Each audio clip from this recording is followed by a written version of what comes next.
Welcome to Cash Talk, the podcast where we delve into the depths of finance, business, and life itself.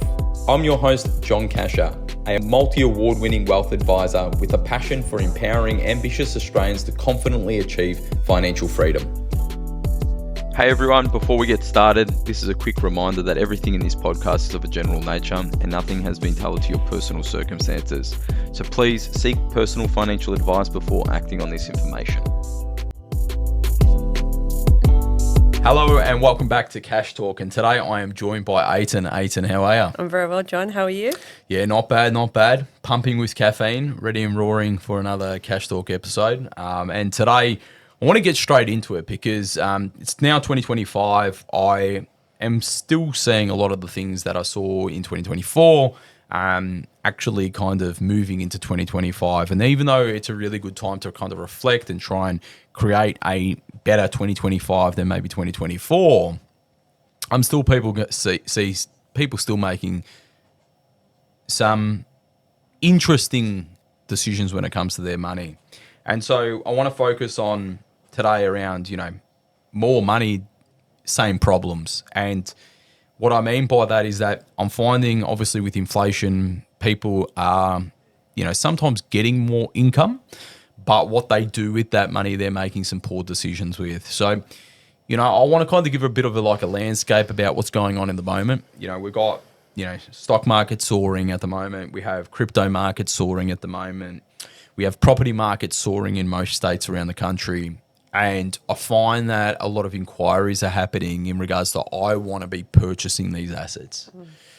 And it's interesting that when these assets weren't soaring, you don't have that conversation. You've got people that are like getting this FOMO once again. And, we talked about this last year. I feel like I've been talking about it a lot, but we're getting a lot more of that kind of FOMO talk. Second part of it is that this keeping up with the world of social media, but where they expect themselves to be. So the continuation of what I would like to call debt-fueled lifestyles.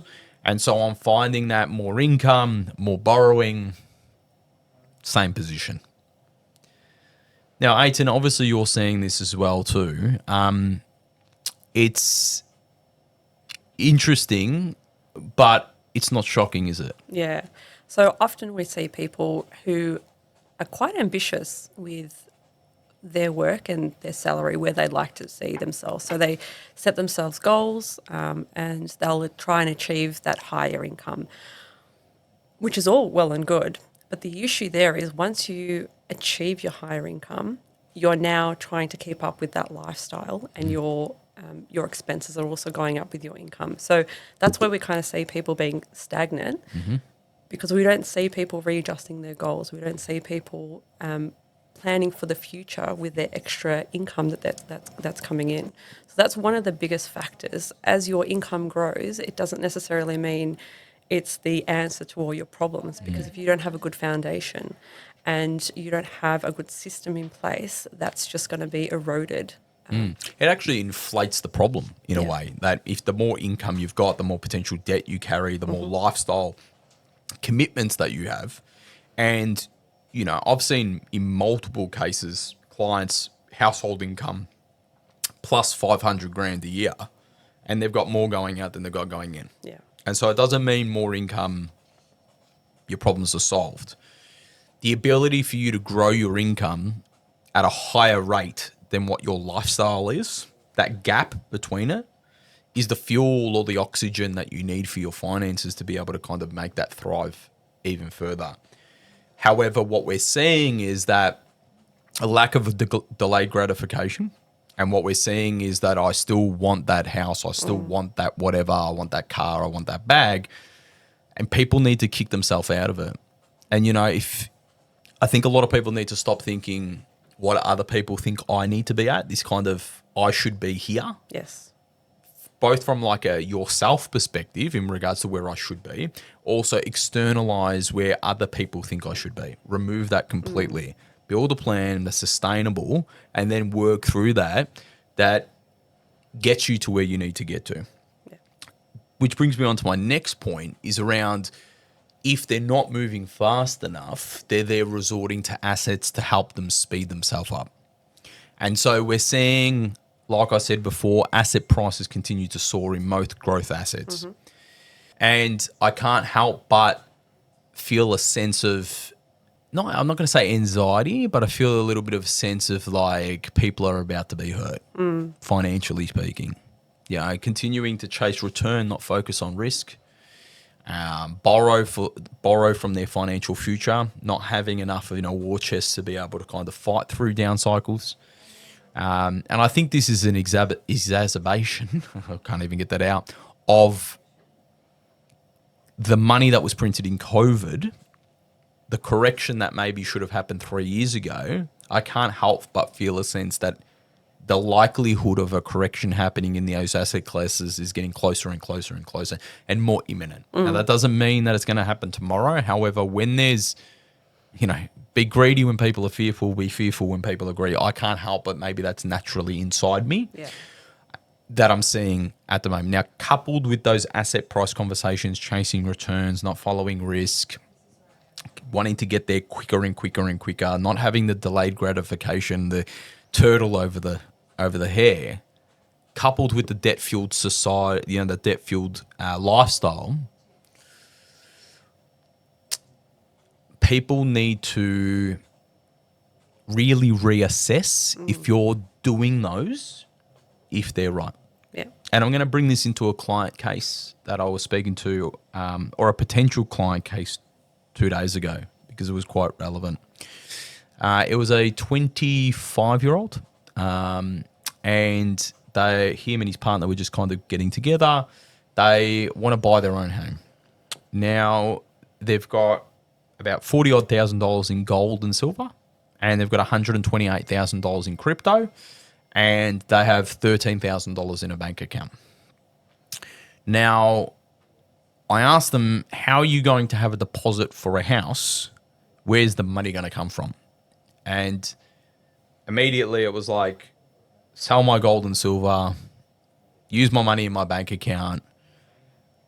And he was umming and ahhing if he could not use the crypto, essentially. Now, this is common that I'm seeing, like a person that's that young with an asset mix like that. But what the issue you've got is that the goal is a short-term goal, because it's like, when do you want to buy the house? Now. So you've got assets that are long-term assets in a short-term bucket or in a short-term time frame. Yeah. Therefore, you're increasing risk, one of the big ones, timing risk, of if those assets move, which they are volatile to move, that could potentially mean that they're not achieving their goal and aspiration. Now, also, coupled with, if I see poor decisions on that side, how's the money management? So questions like, do you track where you spend your money? Are you diligent on not increasing your expenditure when your income increases? If you ask the person, for example, how much were they earning 5 years ago and how much are they earning now, has their expenses increased in proportion to their income? And it has, and if often it actually has exceeded the percentage rate of income increase versus expenses increase. So if you're making poor decisions with where you put your money, assets, liabilities, and then making poor decisions on your income and expenditure, your cash flow, both of those combined, it's making it much, much harder for that person to be able to achieve their short-term and medium-term and long-term goals.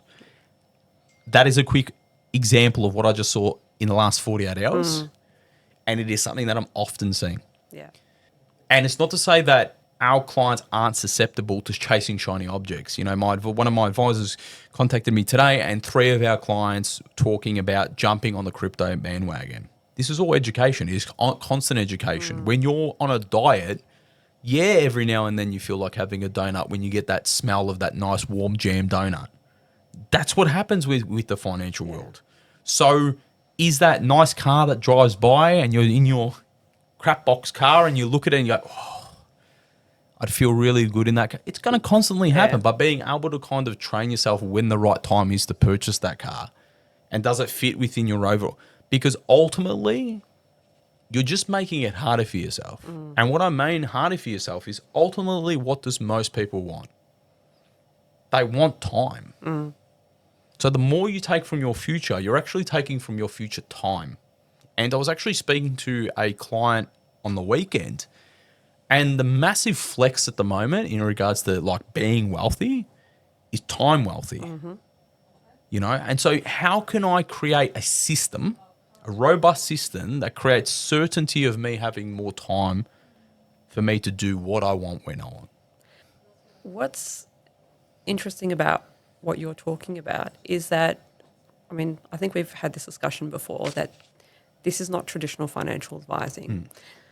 And in most cases, no one really focuses on the cash flow and the budgeting and the habits. So you go to a financial advisor and they'll say, okay, what are your goals and objectives? I want to invest. I've got some money I want to invest. Okay, great, let's invest here. No one's really talking about the habits.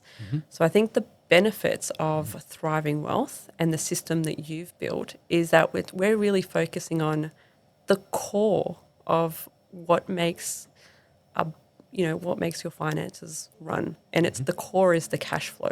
So really focusing on, okay, where are we spending? Be more mindful. Where are we spending our money?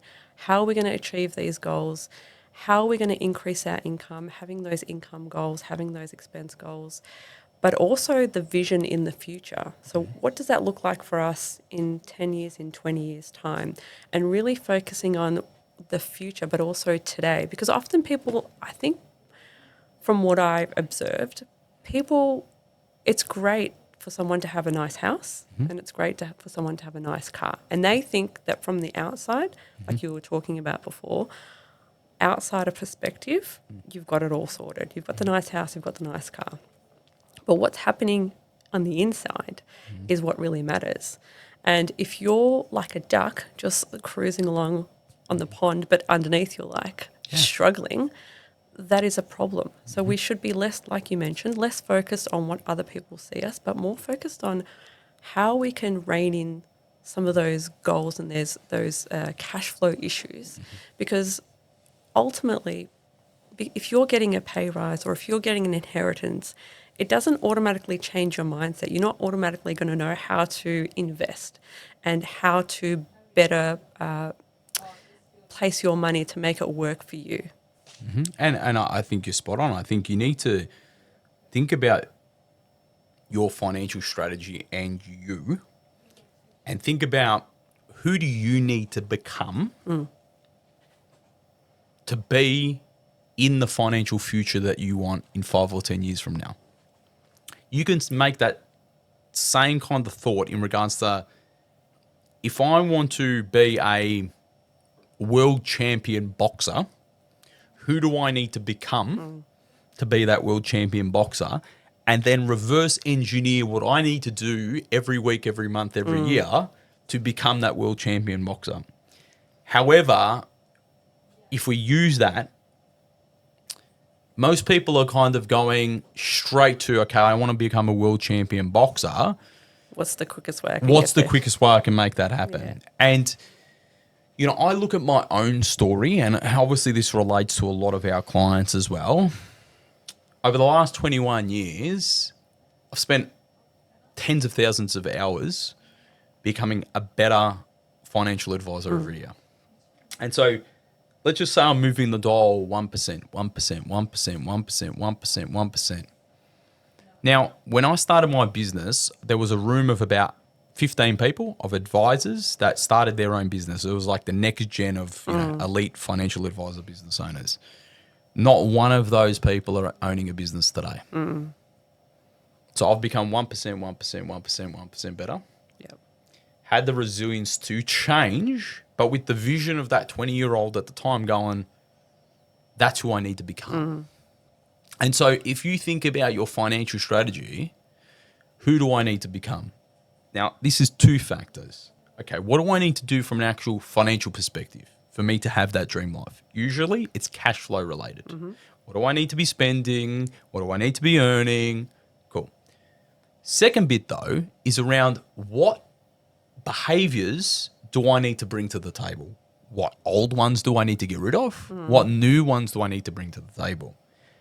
That second part is what people don't focus on. Some of them don't focus on the first. A lot don't focus on the second. And that second part, what actually gets very much in today's society doesn't get addressed. Things like I need to stop my instant gratification. I need delayed gratification. You know, good things take time. Yeah. Yeah. Around, am I doing things for external validation or am I doing things for internal fulfillment? Does it mean something to me? You know, do I actually want them? Am I going on these picturesque holidays because I want Instagram to see? You know what? No, I can tell you from a perspective, you know, because I'm planning this Egypt trip, I am like going to be a kid at a candy store. Yeah. My wife's going to be like trying to pull me out of the pyramids. Yeah. That's for me. Yeah. Yeah. So when you're going and dropping 50, 60, 70 grand or whatever it is, yeah, just throw a number out there. It can be 5 grand. I'm working. I'm going hard for the reward. That means something to me. Yeah. Now, if you can't build that into your system, you might be able to do it for 12 months, but this is not a sprint, it's a marathon. And ultimately, you should be wanting to be in a position where you have the choice to work or not work. Because remember what I said before, the ultimate flex is time. Are the decisions you're making today moving you closer or further away from the certainty, very important word, certainty of being able to choose to work or not work and have passive income that exceeds your lifestyle requirements? Yeah. And I think a lot of people aren't becoming the person that they need to become to do that, and then also having the financial structure to complement that to get to where you need to get to. This is a little bit off topic, but I feel like some of the new clients that we're seeing, some of the consistent problems are that they actually don't even know what they want for the future. So they need help fleshing out what they need, like what they want, what their goals are, what the future looks like. Because often it's, 5-10 years, that's a long time. And it's hard to see what that's going to look like if you don't really have any goals or no one's really talked to you about the goals and objectives before. Well, that's the reason why initially I kind of moved from traditional financial advice, because what it all kind of stemmed on, as much as I understood about behaviors and stuff like that, is that I used to write down my goals, or I used to write down my clients' goals. I want a new car in 2 years. I want to send my kids to this. Now, I want those, but they're dreams, they're not goals. Because I haven't, as much as I've written them down, I haven't kind of created that next step, which is like the action plan. And the reason why I haven't created the action plan is I actually don't know the impact of that goal from that time frame. E.g., I want a 911 turbo in 5 years from now. Cool. You might be able to lend for that. You might have the... But by that decision that I make by buying that 911 turbo, the other goal to send my kids to private school education, what's the impact of having that? That is why in our first steps of working with our clients, I get to know them, understand their scenario, but really it's around road mapping or visually modeling out how all of these goals interlink, and then what does it look like to 5, 10, 20 years from now? And it's only until that point where usually I kind of get a bit of shock. It's a bit of like either it's unrealistic, the dreams that I've been putting, because I'm not willing to become that person. Or you get like, that's really exciting. Now I'm going to become the person that I need to kind of get to where I need to get to. And it's that second bit of that willingness to become the person, which ultimately means change. But I only get that change buy-in when the goals and the dreams have been theirs, not someone else's. Yes. Yeah, because if you like a BMW and I put a BMW in mine, but I don't really like a BMW, I'm only doing it because I want to show off to you, I'm not willing to become the person that I need to get that BMW. That's right, yeah. So I have seen this over and over and over and over and again, and created then a solution to be able to kind of solve that problem. However, you're still got the case of like 3 years down the track or 2 years down the track, I know I wanted a Beamer, but then I saw a Maserati go by and go, ooh. Now, don't get me wrong. Life doesn't need to be completely structured. Yeah. Like, you want flexibility. It's life. You want a bit of freedom. That's what we're trying to do this all for. So I want you to realize that this is not about me kind of saying everything needs to be planned, everything needs to be written down, like, blah, blah, blah, blah. No, but like, you want to be moving closer to that time wealth, as I call it, that ability for you not to be forced to work or not to be forced to do things that you don't want to do, but giving you that freedom and that choice. And then and then along the way, making sure your money is being utilized to what makes you fulfilled, because you want to be financially free and fulfilled, not just financially free. Yeah. And I think the benefit as well is that often clients who work with us will say, oh, I had a thought about this. Like, what are your thoughts? What does this look like? How is this going to work? So again, we're going back to the drawing board and saying, okay, if you wanted to do this particular thing, this is how we're going to like deviate from the plan, and this is what it's going to look like. And again, goes back to what you're saying. Are you willing to take those steps to now move towards this goal? And that's really important, because you want someone to be there consistently to bounce ideas off, to give you the direction, to give you the numbers. But also you want to be able to have that flexibility, and that's where that kind of relationship fits in. Yeah, 100%. And you know, a lot of people who don't have the ability to kind of work with us or are doing it on their own, it's hard to make those decisions today to understand the impact that it's going to have in 3, 5, 10 years from now. So, you know, we are in a privileged position by having the tools and the acumen and the training over decades and decades of experience to help people make better decisions. But yeah, I'm still seeing the same issues, Ayten. So, you know, people are earning more, they're spending more, they're taking on more debt, they're jumping into assets not knowing the risks, or even if they do know the risk, they're blinded by the potential return. Yeah. And it's a recipe for disaster. Like, if you have to say to me, how do you like fix the problem? Like, very hard. Like, you need to, as a government, kind of stop credit, like stop debt in limiting the amount that's being done, because that debt is essentially being pushed into these assets. And, you know, it's Benjamin Graham that says, like, an intelligent investor can only go broke by using debt. So, like, if you think about that as an instrument, which directly or indirectly is being used by debt, if you think about, like, as simple as a holiday, like, how many people have paid off all their debt and then go on a holiday? They don't. They take it from their offset account, they take it from their redraw. They're funding lifestyle based on debt. And so how long can you go by before something breaks? And this is my concern, because I think that a lot of the millennials, so your 30s and 40-year-olds, a lot of them may not say it directly, but a lot are either waiting for inheritances to pay off debt.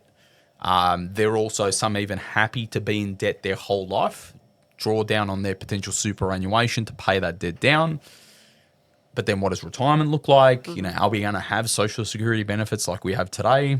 You know, so, you know, I think for the people that do the right thing, the future is very bright, because what happens is that the smaller amount of number that do things right take advantage of the large amount of number that do things bad. It's very sad, but that's capitalism. Yeah. So you want to be on the right side of the fence. Yeah. You know, and so a big part of this is doing things the right way. It's sometimes boring, because when you talk about habits and behaviors, they take time, but they're the ones that make the biggest amount of change. And that's what the data says. That's what the behavioral scientists say. That's what the people that understand human behavior, and also not just human behavior, in financial success, in life success.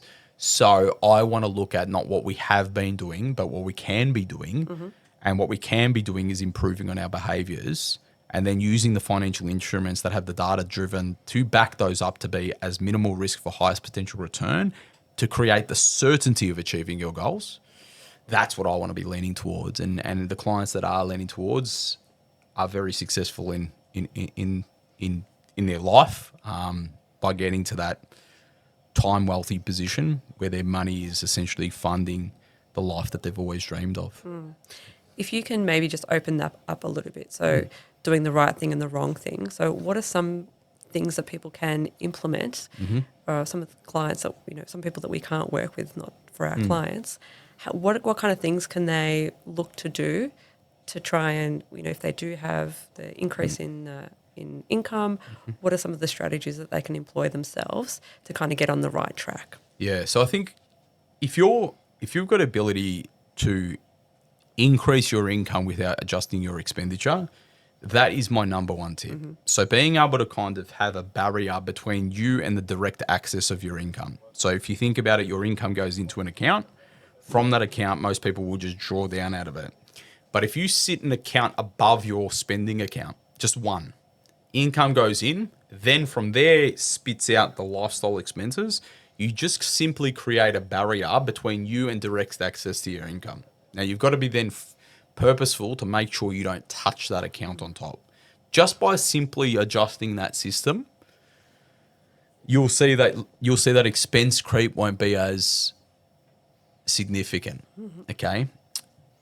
That's number one. Number two is when you do a goal exercise, like especially at the start of a new year, like what am I wanting to do? Write them all down. And then if you've come up with 10, cross out 8 of them, but cross them out in the order of least important to most important, and just try and do 2, not 10. Because I find most people they can overestimate what they're going to do in 12 months, but underestimate what they can do in 12 years. So stick to 2. Also, with those 2, reflect on, are they yours or are they someone else's? Am I buying this house because my parents expect me to buy it? Or do I really want the house? Because if you keep on doing things for other people's expectations, you're not going to be fulfilled. So if you can simply just do those 2, well, I think it's like if you write down a goal, like I think it's like a 44% increase in your ability to achieve it. So there's one. Being able to kind of just segregate your accounts and not use credit cards, whatnot, you're like in excess of like spending 20% less than what you did before. Like by just those 2 alone, if you can stick to that, how much better have you become? And I think the other one is that regardless of if it's property, crypto, whatever, who are you getting your advice from? You got to remember that like there's been proven processes to how to do things for hundreds of years. And I'm not saying that like the old way is the way that you should do it, because you should always be looking to innovate. You know, rockets today are better than rockets 50 years ago. Not saying discount it at all. History doesn't repeat itself, but it rhymes. And if you can look back, and I think it's one of the reasons why I probably like history, because I understand the rhythmic flow, if it be both political, economic, whatever it is. Us humans don't change much. Yeah, it's very interesting. Our behaviors kind of seem to go in this cycle. If you can kind of invest your mind into learning about that, done me spades, and I know that a lot of people that go on that journey, it does spades for them. But I think they're my kind of 3 tips, Ayten. Yeah, they're really good tips actually, John, because most of the time people aren't given that information. I mean, it seems so basic, but actually it's life-changing because, the goals, like you said, people have so many goals, but what are you likely to achieve? Yeah. And that's the reality, that we can't do everything that we want to do. We need to, adjust for our lifestyle. One of the other things that I wanted to go back to is we were talking about, the crypto and the gold and the shares. Often we kind of get people in who want to buy a home and they've invested their funds, or they've got some surplus funds and they want to invest, but they want to buy a property in 2 years. And I think really understanding how investments work, what's a short term, what's a long term, the time frames around that, the cycles, that's really important because, we've seen crypto crash in, the last 20 years. So if you're investing your money that you want to potentially use as a deposit in crypto, and the day that you go to, need to pay for your home loan or your deposit, whatever it is, there's a crash. Well, what are we doing? So that they're the really important things to kind of think about how you're utilizing your money and what you need that money for. And I think understanding timeframes is also just understanding risk, like the risk overlay. So Correct. what I mean by that is like people will say like shares are really risky. Well, my follow-up question to that is like, what time frame are we talking here? Yes. Because like it's arguably more risky to put all of your retirement balance in cash than it is to put it in the stock market. Because when you talk about then inflation eroding away from returns, actually cash is usually in a negative position. So this is why time horizons are so important, and then understanding risk. Yeah. And so most people will kind of understand like the risk return trade-off, and it's on the Money Smart website. You can kind of find it on there, and you'll see like cash down the bottom. But there should be kind of like this time horizon overlay, because if you have like, and it's very good what I'm saying, like as in what's on there, but like if you put what I just said, like, what's the time frame of the goal? Is the goal 20 years? Okay, well, if it's 20 years, why are we in cash? You know, if I was going to audit another financial advisor, I'm doing like a risk return / time horizon overlay and seeing if that works. And I think, Ayten, the kind of like the other thing that I kind of want to say, and I don't know how it comes across. I don't want it to kind of come across as in, you know, woohoo, look at me. But it's like, I think what a lot of people don't know that listen to this is that, and you know, and I know, is that, you know, I'm participating, giving back to the profession. And very humbly speaking, there's a lot of people that are reaching out to me to improve the way that they deliver advice. And so what we do at Thriving Wealth is really at the pinnacle and at the cutting edge of advice. And this is really breaking the mold of how people create wealth. Yeah. And for people that are listening, yes, it might sound that it's boring, but the amount of behavioral change into who you need to become is very difficult. I'm not going to shy away from that. But if you've got thousands of advisors that are wanting to learn and wanting to understand and wanting to listen and want Thriving Wealth to be like, how do you guys do it? How do we do it? I'm hoping that you're listening and seeing that it's actually the professionals that are looking to what we're talking about to then implement for their hundreds, if not thousands of clients themselves. And like I said, I'm trying to say that in the most kind of humblest way, but I want to kind of give a realization to, if that's happening here and you're listening to your mate, the plumber, or you're listening to your mate, the barista, who's now a crypto trader or now a stock enthusiast,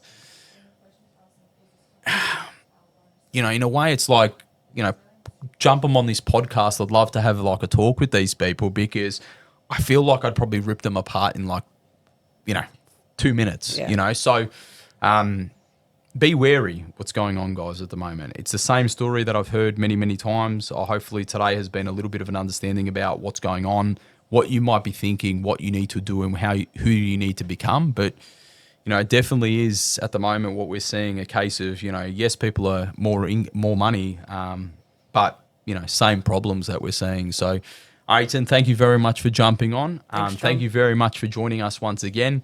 As always, share this with as many people as you can. Make sure you subscribe on YouTube and on Spotify or main music platforms as well. So thank you again. Cheers, guys.